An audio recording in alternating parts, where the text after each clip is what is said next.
Welcome to my world. It's trying to do something a little different.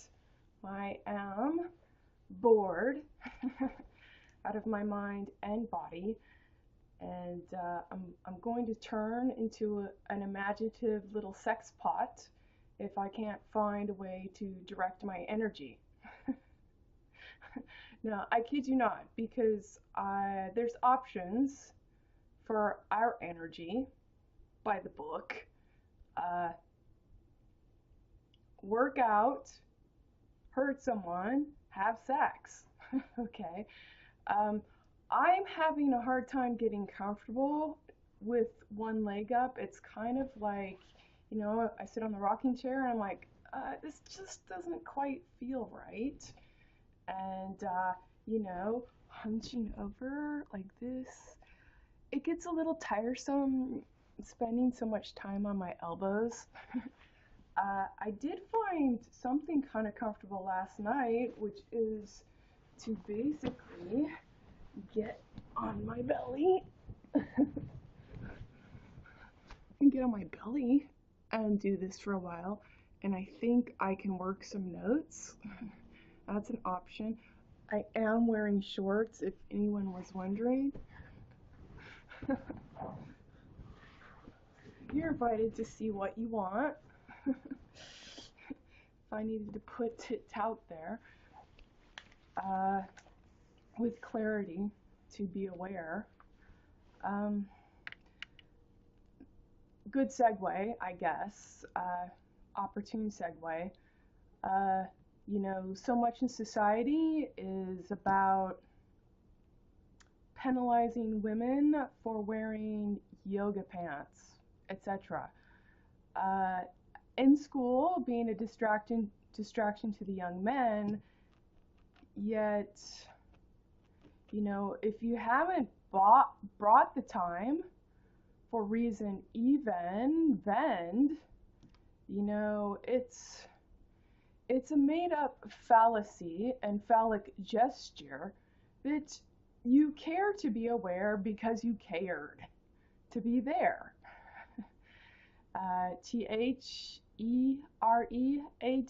T-H-E-I-R-D.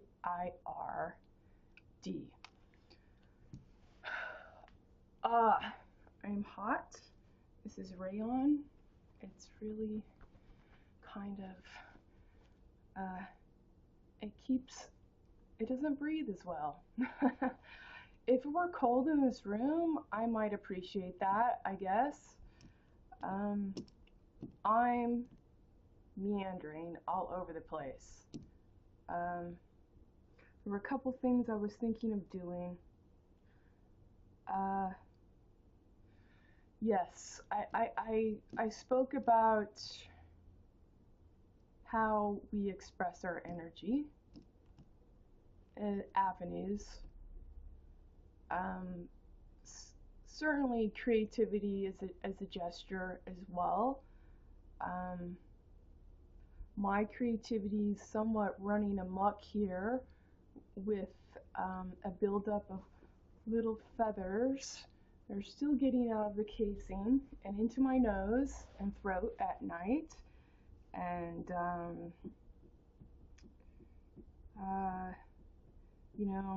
my creative expression right now is doing my dishes every couple of days, perhaps.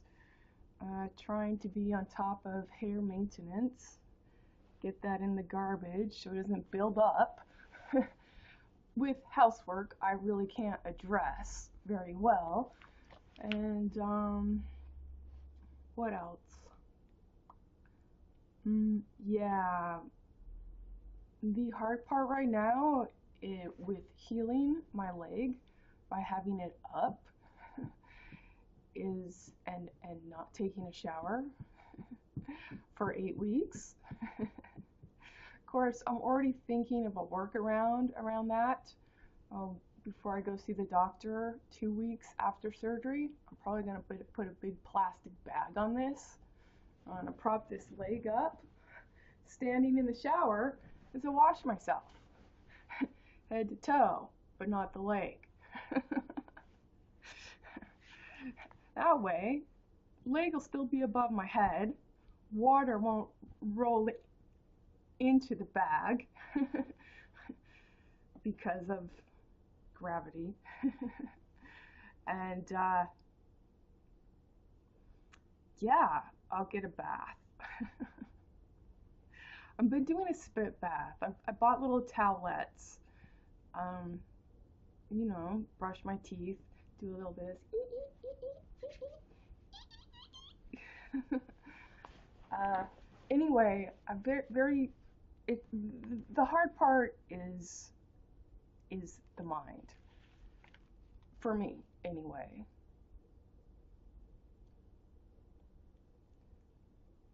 It's easy to be angry, and I recognize that as a defense. Do I think that the opportunity to not be angry will go away? Well, do I think Donald Trump Jr. as is will go away? No, I don't. Okay? So the opportunity for anger for no reason thief end, I think, remains. It remains because of the prick, -t, that would desire to be the frame and doff to two toft. Why to always keep the state as the guest stated? That you have, that you are, and run it through the Tao again. You know? But for me, having a leg up is sort of a hiatus in terms of it's an opportunity to pull myself out of active paradigms and to think constitutionally about a for reward projection. And I can say that anger is a defense. Staying angry and pissed off, that is a defense. Well, what would my defense be? Well, I've already tried to bring this to the marketplace once. Maybe it was not developed enough for your years, your arse, but to be brought, you know, and so, you know, so I'm trying to, more time has passed, more development, trying to bring it with, initially, with more development and product association. Product association is somewhat a figment of my imagination because that is my constraint right now. I've got some things in the works. There is some dialogue that can take place and that has taken place, people to work with, but I've got constraints. One is keeping this leg up. What else? Being angry versus a critical thinker. I think somehow in my mind I think I was starting to blend anger and critical thinking, and that for me to go on as my own reward, the head that I would afford, that I needed to get rid of anger. But that meant critical thinking. I don't think it needs to get rid of critical thinking ever.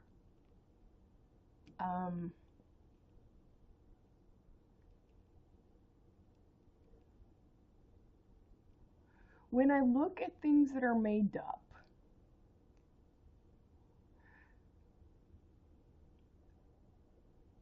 in my most recent recollection, because I surfed the internet,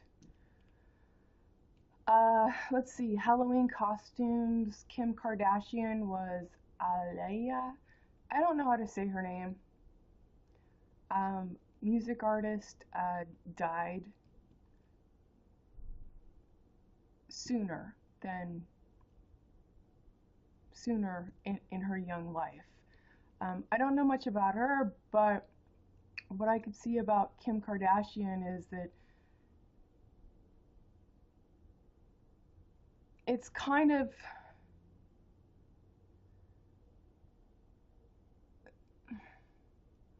the sussing to make a presentation is fictitious to the lending of character to be brought along. It's no different than Donald Trump with the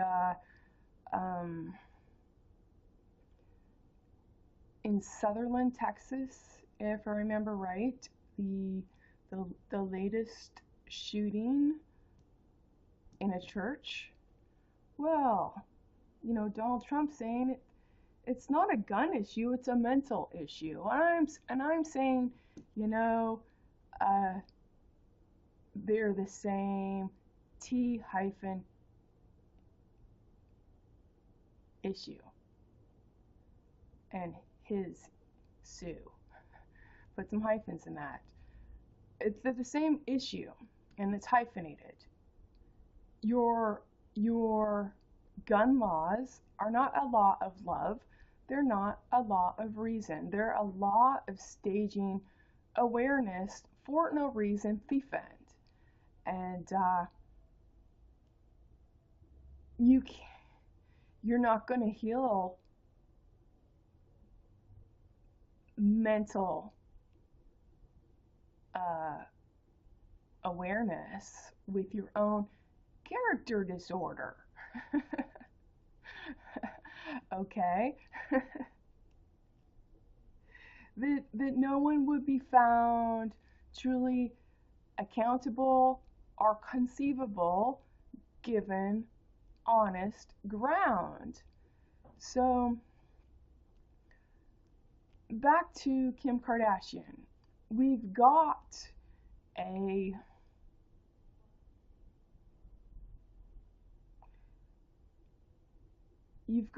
person living off the cream of Daft, stupid, making things seem rational. So her conversation is, well, you know, she wore several costumes, apparently, and her conversation is, you know, I was picking strong, powerful, empowering women, which is, to me, it's an ironic conversation to be having during this Harvey Weinstein watershed moment in Hollywood. Okay, it's fictitious in its own sense and sensibility at any given time, and I don't mean time and Daft, stupid. It's fictitious in its own sensibility given time, and then it's very cloying,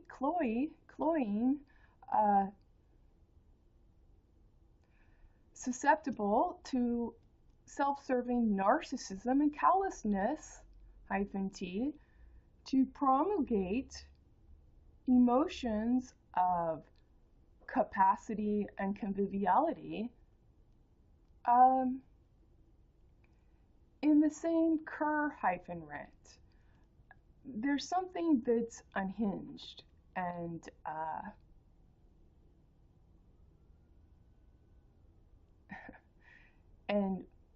sire, ironically, consire, ironically, misstated. Again, it's not bringing any character to witness, to whiteness. And that's another thing she says. Well, we don't recognize color in our house. Well, all you're saying is you care about the color of bling and earning it thief end, while you're misrepresenting the real thing. So if you look at her pictures that she wore for Halloween, she'll say, well, I chose, you know, inspiring women. Well, they're all dead, and they're all dead too soon, and certainly your imagination and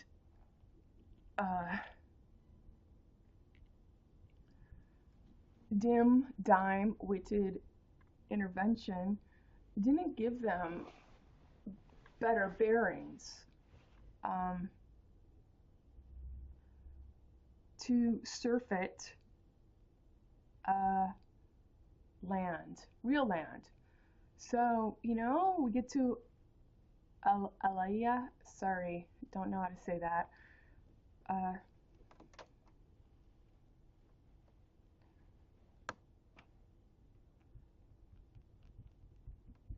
Look, when you build too much on something that doesn't work, it's not really conceivable.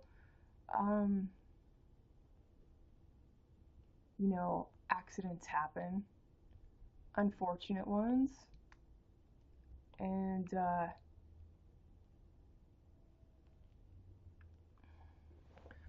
get back to the other track. She says that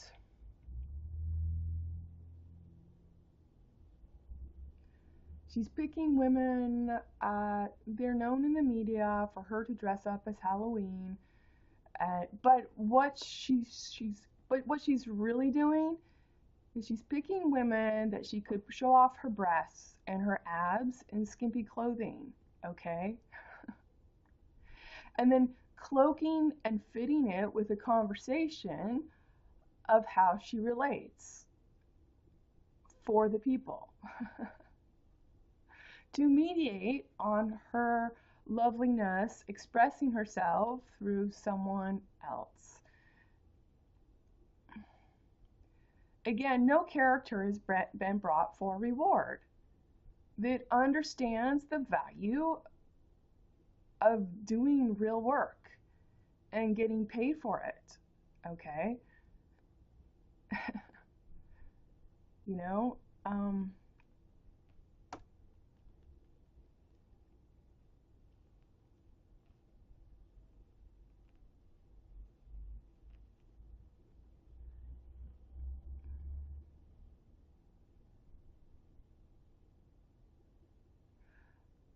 I think a problem is with this country running amok, -T, with your gun as a reason and your image as your selfie, they can't reduce and redact and can't give an honest value at is its independence. That everyone is independent, but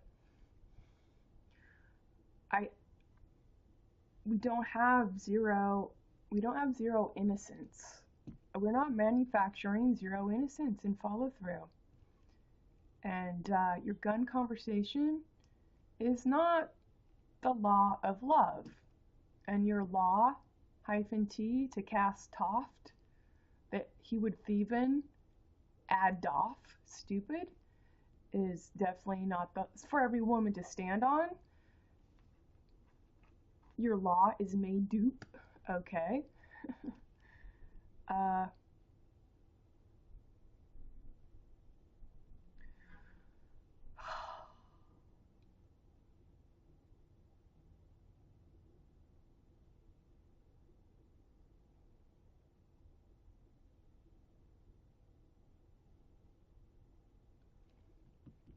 I don't know. For me, that's just, you know, those things I saw, it's easy for me to look at and go, ugh. This is what happened in Kim Kardashian's mind.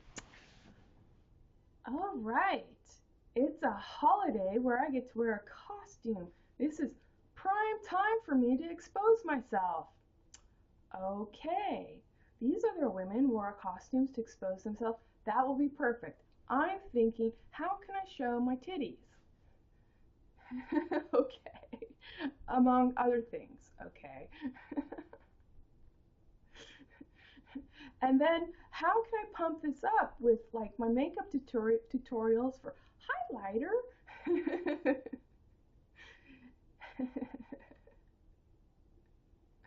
To show that I'm living the dream by being so keen in my perception of designer awareness -t that I can make the ends meet.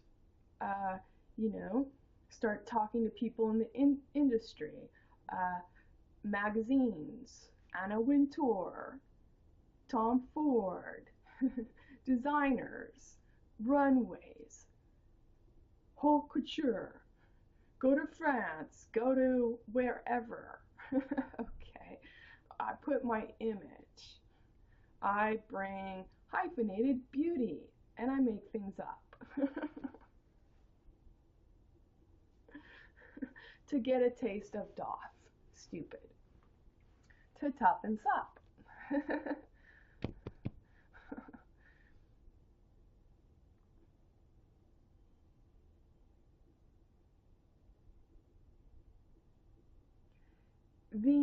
The rational embellishment of, oh, I picked these people, these women because they're strong and empowering.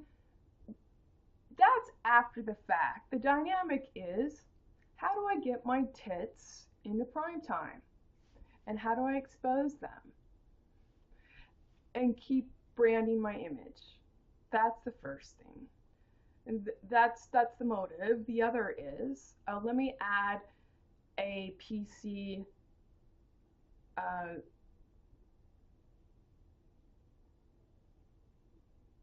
correct grammar sentence or two that sounds conceivable. I thought of you.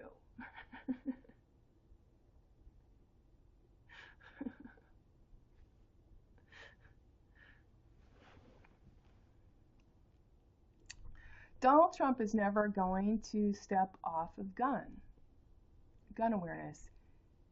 His whole image of toff is made dupe and made up on that premise. He tossed and oh so sought, hyphenated, to be brought. So he can't ever produce value. He can just scold you for not being the value.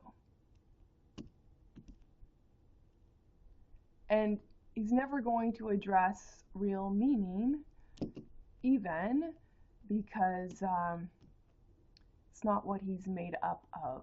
It's not what he's made from. And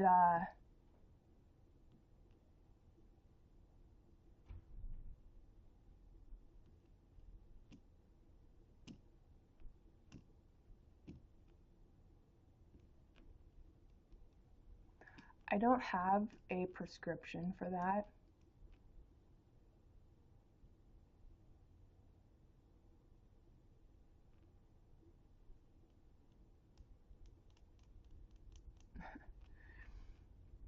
I was thinking as an outlet for myself because it's not even a week yet and I've got 8 total for this leg to be up.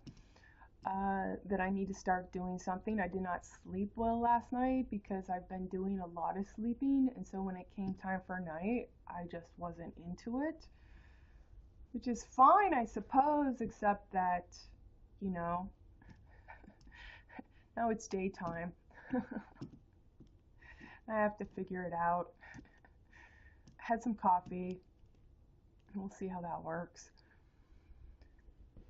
Tired and coffee, but yeah, I thought I might try learning how to sing, and I am not good at it. I am not good at it because without ever thinking it through, because I didn't have a reason to, but if I do think it through, which I have quite extensively now for a while, I understand that I didn't have a reason to.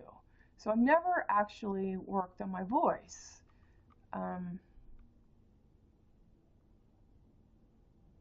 You know, it's not been something like, why? Why? For what presentation? You know?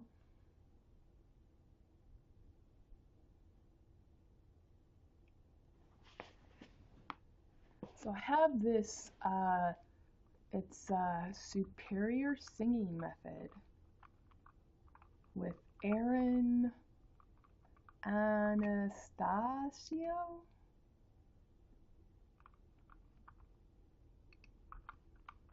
See if he has his name here. Yeah. Join me if you like. So this is a raw moment. This is me singing. Hi, Aaron here. This is the day one, very first one. Congratulations again for grabbing this course. And this first section is vocal warm-ups. And that's what we'll be covering for this first section, first module, first week. Vocal warm-ups are one of the most important parts of singing because they're the first thing that you should always do before any type of more strenuous singing. The value of vocal exercises is that they will both warm up and wake up your voice. And this is important because your voice, it's kind of like an engine, like a car in the morning that's cold, and when it's snowy out, it's just like takes some time to warm up before it can actually do the more strenuous stuff. So what it will do is it'll warm up your voice and get you ready to sing, but it will also protect your voice from any strain or any type of damage from trying to go from 0 to 60 in 2 seconds. So you got to do the vocal warm-ups. So it's really important. There are a difference between vocal warm-ups and vocal strengthening exercises. The warm-ups, like I said, are for warming up and waking up your voice, and the strengthening exercises are more for expanding your range and all the other things that you want out of your voice, breathing through your diaphragm. I mean, all the stuff that you want, better pitch and hit higher notes. All that stuff is the more strengthening type exercises, and we'll get there. But like I said, first we got to do the vocal warm-up. So, like I said, they always have to be done first. One thing I want to say before we get started with all the exercises, but even the vocal warm-ups, is that you don't ever want to push and force the notes to come out, to try to go really high is what I mean. Particularly when you go higher, you have a tendency to, try to push and force, which doesn't sound good, first of all, but it's really hard on your voice. So the warm-ups are meant to be, try and go high, we'll start around the middle of your range. We'll get higher and higher and higher and higher, and try and get as high as you can without having to force or strain. You should always be, your throat and your chin, everything should always be nice and relaxed when you're doing that. So keep that in mind. When you're forcing, also, we'll get into this more later, but the larynx position changes and gets to the point where you don't want to. But again, like I said, I'll talk about that more in depth as the course goes on. So the very first exercise we're going to do, and we'll do 5 warm-up exercises, not today, but we'll do 1 each day for the next 5 days. The very first one I want to talk about is the humming exercise. The humming exercise is going to be the very first one, and this is the very first one that you always want to do. This is what I call a closed mouth exercise. This is like going to be the least amount of strain on your voice. It's great in the morning for when your voice is just, it's not ready for anything. You want to get the hum exercise. So you want to start the hum exercise with what I call the 50-20-80. And what that means is basically you want to start right in the middle of your range, whatever that is. For me, that's about, you want to start about in the middle of your range, and you want to go down to about 20, 0 would be the very lowest part of your range. You want to go to about 20% of your range, and then from there go to about 80% of your range. So you want to do that first before you even get a scale, before you hear a piano or anything. Just in the morning, something, just I want can to go. do funny voices.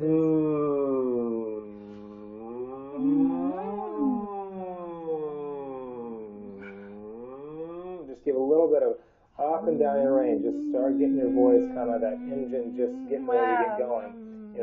Around 50 to 20 to 80, and just kind of keep going up and down, for a while, and that'll kind of get your voice warmed up. Then the actual first exercise that we have here for you, as far as on piano, is a 3-tone scale. So you're just going to be doing and then I'll raise up a note, and so on and so forth. The idea with the hum is that you don't want it to be like all just in your throat. You want to actually feel it in the mask area of your face. You want to kind of feel the buzz in your lips and your nose and this area. So it's getting that buzz. What that is doing is kind of waking up and warming up even your face. We'll do another exercise that'll do that even more fully, but this is a good one for this one. So start out with the 50-20-80. Do that a few times, then do the 3-tone scale before. Warm-ups are foundational for this course, particularly for the first week, but for the entire course. So go ahead and do this exercise, and then on day 2 we'll give you another exercise. But what we're going to do is we're going to build these 5 warm-up exercises over the course of the week, explain a little bit about them, and then I want you to do these warm-up exercises every day for the rest of the entire course, along with the other ones, and I'll explain that more later. But again, congratulations and welcome, and we're going to get you singing better, I promise. Okay, bye-bye.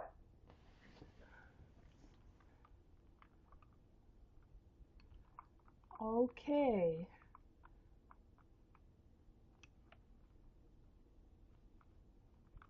What?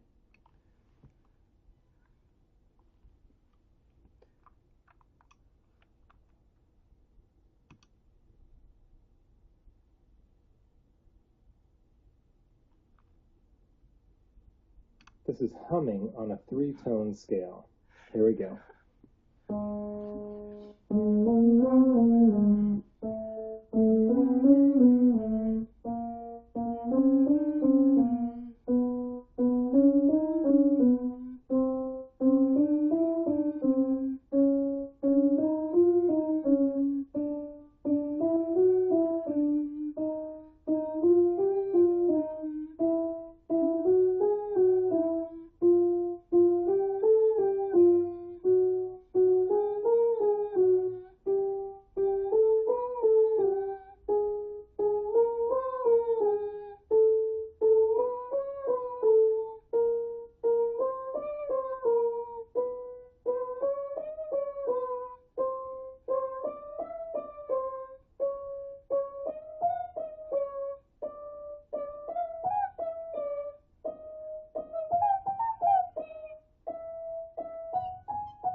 Here we go. Start down here.